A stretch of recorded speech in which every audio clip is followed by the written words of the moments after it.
Welcome, everyone, to MLB Tonight. 30 clubs, 30 camps, and we're fired up to be in Peoria, Arizona.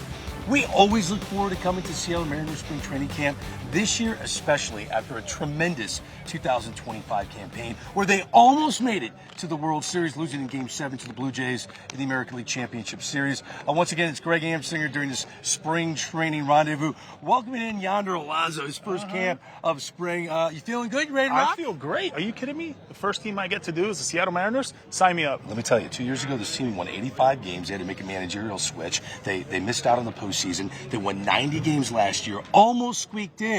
But was this a flash in the pan, Yonder, or do you think that this success, this postseason success, is sustainable in Seattle? This is the beginning of postseason success. And the reason I say that is because when you look at this roster, you look at this pitching staff that they have, it's really good, one of the best in the American League. Then you got Munoz in the back end. Now this roster, this offensive roster is really good. I think they got better. Look, I know no Eugenio Suarez, no Polanco, but they get Brandon Donovan. I think this makes their lineup that much better. Now, in the lab, Cal Raleigh's standing right over there. We're going to walk over and chat with him in a second. What he did last year was otherworldly, Yonder. Yeah.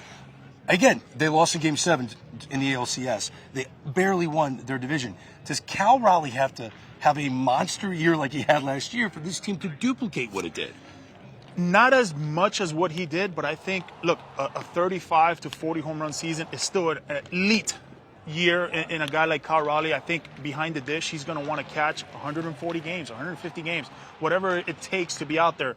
It all comes down to the pitching, and I think they still got that pitching. Look, a lot of these guys are going into year 2, year 3. This is usually when they're elite. That year 2, year 3 in the starting department, that's when they kind of turn out. I expect the Seattle Mariners to have the same year, if not better, this year. Well, let's not keep the MVP finalists waiting. We're going to walk over there. As we walk over to Cal, take a look at what he did last year. A historic performance. We've already talked about the fact he broke Mantle's record, switch hitting homers in a single season. Sal Perez's record, single season homer for a catcher. Incredible what he was able to do. 60 homers, 125 RBIs, a season for the ages. And we are honored to be joined by the big dumper himself, Cal Raleigh. Cal, I'm going to ask you the question I'm sure you've been asked a million times. I got to get out of the way. How in the world do you attempt to follow up a season like that? I mean, I don't think you set out a goal to, do all those crazy things again. I think you take it day by day, pitch by pitch. It's very cliche, but it's the truth. It's what got me to where I ended up at last year. And, I took it just one day at a time, one pitch at a time, try to win a baseball game, try to just help the team out as much as I could. And ultimately, I think that's kind of what I kind of preach, just consistency throughout. And at the end of 162, if you do the same thing and you're consistent with your work and your prep and your approach, then you'll be where you want to be. Kyle, I felt like early on, talking from a hitting perspective, you were locked in. But what was that one key that really just changed for you and took you over the top with the year you had? Yeah, I mean, I think my first couple of years I'd have some success, and then I kind of would ride the roller coaster. I'd ride the highs, ride the lows, and this past year I felt more comfortable just trying to stay consistent every single day and not trying to change things up. I think with a lot of guys, they constantly think about changing something in their swing or their approach, and throughout the season I just tried to stay on the tracks, and it worked well for me. Let's talk defensively as well. I mean, it just feels like for a lot of teams in the big leagues, they want to take care of their catcher, not be on the field as much. Has that been something that you've kind of talked about with the Mariners, saying, no, I want to be behind the dish as much as possible? Yeah, I mean, I want to be out there every single day. I want to be playing. I don't like sitting. I don't like taking days. I just want to be back there for the guys. I think it says a lot about who you are. Posting every day and trying to help your team out as much as you can to win. And as long as I'm still doing that, still performing at a high level, then I don't see why I shouldn't be back there. You guys raised the bar, getting so close to the World Series. You bring back Josh Naylor. You acquire a Brendan Donovan. How would you assess the front office moves this winter? Yeah, I thought they did a great job kind of assessing our team needs. Getting Josh Naylor done so early was huge. I think they did a great job of realizing, listening to players and staff and kind of understanding, all right, this guy's a big part of this team. He's not only is he helping us with, on-field stuff, but he's helping in other ways too. He's helping off the field leadership-wise. He's impacting other players in a great way. So I think by them noticing that, it was a great, start to the offseason, adding a good bullpen arm with Ferrer, and obviously getting Brendan Donovan, kind of adding bats that kind of complement our lineup.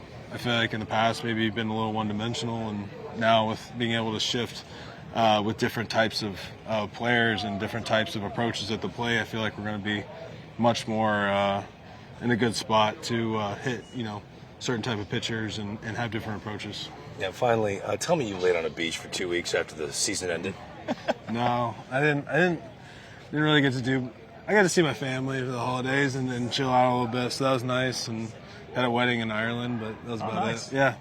Okay. Yeah, Big Dumper World Traveler. I'm into that. First time across the pond. Oh, good for you. I called it the year of Cal Raleigh. It was the year of the Big Dumper. Hey, thank you so much, and have another great year, okay? Thanks, guys. Fun to watch Cal Raleigh in a lineup that is even more stacked than it was last year. With Brendan Donovan acquired, you put him in the leadoff spot, then you got Raleigh, then you got J-Rod, then you got Naylor, you got a Rosa Rain. I mean, this is a great lineup. And if you look at J-Rod, that is a 30-30 player. He improved from 2024. Moments ago, Yonder caught up with the Mariners center fielder. All right, Julio. Last year we were here. I asked you about the adjustments for the upcoming season, and there was this kind of feel of you had a chip on your shoulders. You wanted to prove some people and obviously prove to yourself that it was going to be a big year. You did have a big year. All right, so now we're in this year.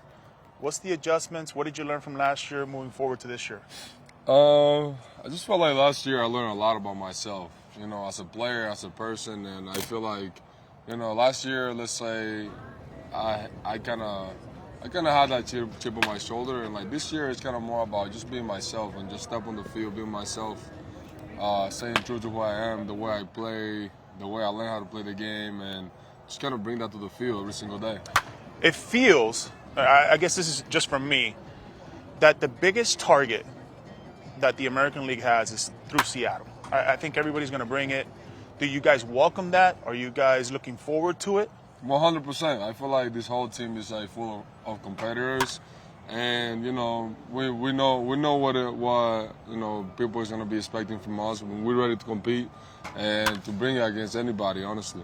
Is this the best lineup you guys have ever been with? I mean, when I look at it, 1 through 9, it just looks like you guys can put some crooked numbers out there. Definitely against anybody. I feel like that's just kind of how we were last year, and I feel like this year too, like we were going to be really dangerous. And I think we can compete against anybody. We got really good pitching. We take care of the ball, and when it comes to hitting, we can definitely do damage. What's going to make the Seattle Mariners shine this year? What are the key components that you guys need to go out there every day and prove it once again? I mean, just going out there with the mentality to win. With mentality to win, and I feel like that's what's going to continue to carry us through the year. Kind of take a mentality, just going out there and just compete against somebody who's on the other side, and I think that's gonna really carry us. And staying together throughout the whole year, I feel like picking each other up. I know there's gonna be times where our pitching is gonna carry us. There's gonna be times where the offense is gonna take off, and I just feel like picking each other's back throughout the whole year is definitely gonna take us far. Bro, tell me about that pitching staff. I mean, how much fun is it when you're in center field and you're going out there in the first inning and saying, oh, okay, we got Wu, we got Logan Gilbert. I mean, how much fun is that? I mean, it's huge because every day they give us a chance. They give us a chance to win, and you can trust those guys. At least for me, I see that these guys working every single day. I know they really want to go out there and compete and give us the best chance to win. And I'm happy to be in the same team with all those guys. All right, Greg. Listen, man, the target's in their bag, but they ain't shying away. It's going to be a lot of fun. Back to you. Yonder, thanks. On these shows, we want to get interactive with our audience, and I know all of you are still buzzing about the season Cal Raleigh had. So we want to know from you, how many homers will the Big Dumper hit in 2026? Fewer than 40, 40 to 49, 50 to 59, or 60 plus? Results a little later in the show. This is a club that really bolstered their roster, and the biggest move they made was trading for a piece that every team in win now mode wanted. Brendan Donovan. He's played almost any position you can think of. They're going to bring him in to play primarily second base and hit in that leadoff spot. Yonder Alonso is standing by with the brand new M. Thanks, Greg. I'm here with Brendan Donovan. Okay, the question that everybody's asking, but I got to hear it from you, all right? Hear me out. Was there any doubt or any other team that you were going to get traded for that wasn't the Seattle Mariners? No, I mean, initially when the offseason first hit, we got flooded by all the rumors. It looked like Seattle, but then nothing happened for a while. So when February got there, we were actually in Florida. We didn't know what to expect, and then it happens fast. I'm sure you understand. Oh, yeah. Tell me about this team, though. When you did get traded, first call, obviously talking to the boys, how excited are you to be here? Yeah, I mean, they welcomed me and my family so well and so early on. Man, I talked to a lot of the guys. They reached out immediately. Staff reached out. It was like super cool. Like the minute I got traded, I felt like I was being given a big hug from afar. So it was cool. And then I got here. I tried to get here early, and it was really cool. I was a little nervous coming in. Obviously, I've only ever been with one organization, but walking in, man, the adjustment's been really cool. Yeah, what do you like to hit? Is it leadoff? Is it maybe back end of the lineup, or is it second? Where do you like to fit in? Yeah, man, I was looking at this lineup, too. They got me in the leadoff spot. I'm looking at it as like Julio, Cal, Naylor. Everyone behind me. They're like, oh, my goodness. Got all the protection in the world. Do you have, 4 or 5 gloves? You've been all over the diamond. What is it for you? What's your favorite position? Yeah, so, I mean, I've been at second the last few years, but I don't really care. I just kind of want to be in the lineup. I always say I'm most comfortable at the spot I've been getting the most reps. So lately we've been working. Perry Hill-Bone's been working me at third, and, man, he's one of the best infield minds in the world, so it's been awesome. Greg, look, his whole career he's been all over the diamond. But I really wonder where he's going to play this year. Yonder, thanks. We're being told here at camp it's going to be primarily second base for Brendan Donovan. Manager interviews are presented by Sage, the official finance software partner of Major League Baseball. Team that came so close to punching their ticket to the Fall Classic in 2025. One of the major reasons why they had such a terrific season. A guy that finished 5th in the American League Cy Young race, Brian Wu, who joins me now. Brian, was last year a dream for you? 15-game winner, sub-3 ERA, all-star appearance. How do you put it into words? Yeah, I mean, exciting. Learned a lot, obviously, but came up short of our ultimate goal, and that's, you can have all the great, individual accolades that you want, but as a team, that's what you're really after. I didn't watch, Game 7 was the only game that I watched. Really? Yeah. Was there a reason I kept for that? scores. I mean, you come up short, it's tough to watch, but Game 7 of the World Series against those two teams, I had to watch. Was there a team you're rooting for? Just hoped it went on forever. Well, listen, I hope you continue to dominate like you've been dominating. Was there something, because I thought your 2024 season was terrific, but you took it another step in the swing and miss direction where you really looked like a true ace. Did you feel that as well? Yeah, I mean, I think it's for me, it's just raising my level of consistency. I think as a starting pitcher, that's what I try to take the most pride in is, every time that I'm going out to take the ball, you know what you're going to get out of me. And, whatever it is, 30 plus starts, hopefully 200 plus innings, that's kind of where I'm going after. And, other guys kind of look at pitching a little bit differently now. That's kind of how I look at it. So, yeah, just raising the floor and continuing to get better every day and, trying to keep the perspective really small. Through October baseball, you were battling just your health, staying fully 100%, and then here you are at the end, coming out of the bullpen. What did you learn about yourself in that postseason run? Yeah, I mean, you gotta kind of deal with the hand that you're dealt. Obviously the timing of the injury wasn't ideal, and you're frustrated, but you got to do what you can to get back and help the team win. There's no time for poor me or why is this happening now? You got to just, get to work and find a way to get back on the field and help the team. So, yeah, you learned a lot. I learned a lot throughout the season, but also, a little bit of a sour taste not being able to contribute the way that I wanted to. But, proud of the team, obviously, for everything that we've accomplished. Coming back this year with a little bit of a chip on our shoulder for being able to finish the job. I'm about to talk about the farm system. Is this organization still a pitching factory? Yeah, I mean, it's hard to say that it's not, but no, it's obviously a bunch of us that you see now have benefited from such an incredible development system, and then you still got plenty of guys coming up that are just as good, just as young, just as nasty. So it's fun to watch all of them. Obviously it was us not too long ago, and then watching them kind of, some of these guys coming to their first big league camps or just coming off getting drafted or whatever it is, So it's been a ton of fun to get to know them, and they're all really, really good kids. So. I'm about to make a very bold prediction at the end of the show. Okay. It has to do with you and Cy Young. Are you comfortable if I do that? Yeah, whatever. It's your show. All right, good. I appreciate that, Brian Wu. Thank you so much. I appreciate your time. Thanks, man. I do want to talk about that farm system because, like they always have, they have a ton of top 100 prospects, more than any other organization. 7 total. Cade Anderson, you see on this list, was the 3rd overall pick last year, coming out of college. He's a nasty lefty. The number 1 prospect, Colt Emerson, 20-year-old shortstop, but he can play all over the diamond. The question is, how do you inject this young talent into a team that's in win-now mode? Let's talk about that right now with their manager, Dan Wilson. This manager interview is presented by Sage. All right, Dan, first off, congrats on a great year last year. That's number 1. But you just saw the farm system graphic that we put on the screen. You guys are loaded with young talent. How do you balance that line of injecting the youth into the big league level while you're still all in to win at the big league level? Yeah, no question. I think it's a great kind of conundrum to have, number 1. But I think the thing that you go into a baseball season with is knowing that you're going to need depth at some point in the season, whether it's on the mound, whether it's in the field as a position player.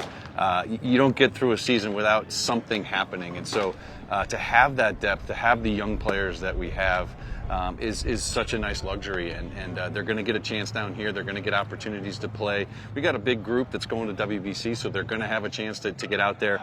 And having that depth is super important, and I think for us that should play pretty well. Let's talk about this roster too, the way it was built. All of a sudden now, no Polanco, no Eugenio Suarez, but you get Ruff Snyder.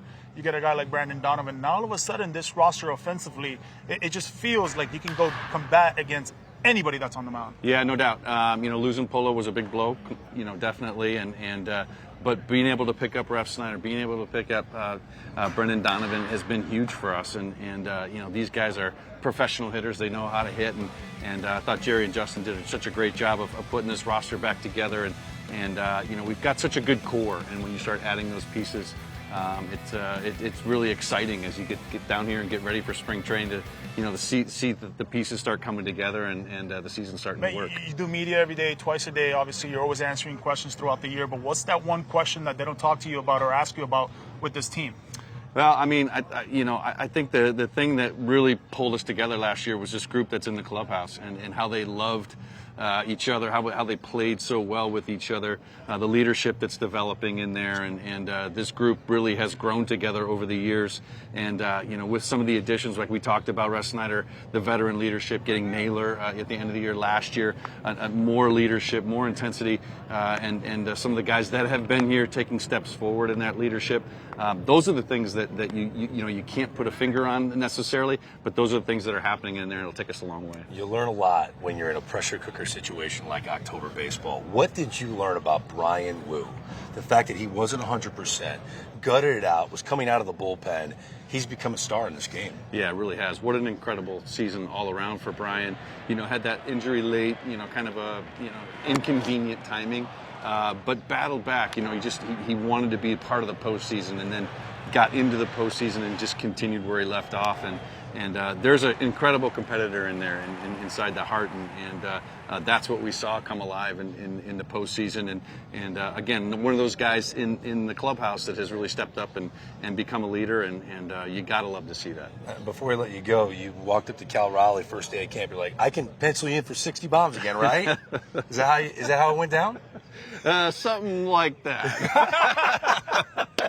Dan, best of luck this year, okay? I appreciate it. Thanks, guys. Before we say goodbye, let's give you the results of our social media question. How many home runs is Cal Raleigh going to hit? Well, 51% of you think he's going to hit 40 to 49. Only 8% of you think he's going to go 60 or more. Come on. You're not believing the big dumper. I'm not going there either, but I think he's going to hit 52. Ooh, he's going to have a month. It's one of my bold predictions. I got this team winning 98 games going to the World Series. Brian Wu's your AL Cy Young. And yes, Cal Raleigh's going to win the AL MVP. It is going to be a banner year in Seattle. Okay. I got this Mariners team winning between 90 to 94 games. I think they get into the postseason. I think they win the division. Okay. And then I got Julio Rodriguez with his best career yet. I think he's going to go 40-40. I know last year was a 30-30 season. Yeah. But he takes another step. And that's the reason that the Seattle Mariners are going to the postseason, and they're going to go big in the postseason. Give me the home run total that you have for Cal Raleigh. I got anywhere between 40 Anywhere to 45. between? Come on, it's a 40 bold to 45. I mean, that's still an elite year. I've got everybody winning awards in Seattle. I'm all in. I'm very bold for Yonder Alonso. My name is Greg Amsinger. Thank you so much for watching MLB Tonight. 30 clubs, 30 camps from Peoria. We're expecting big things for the M's.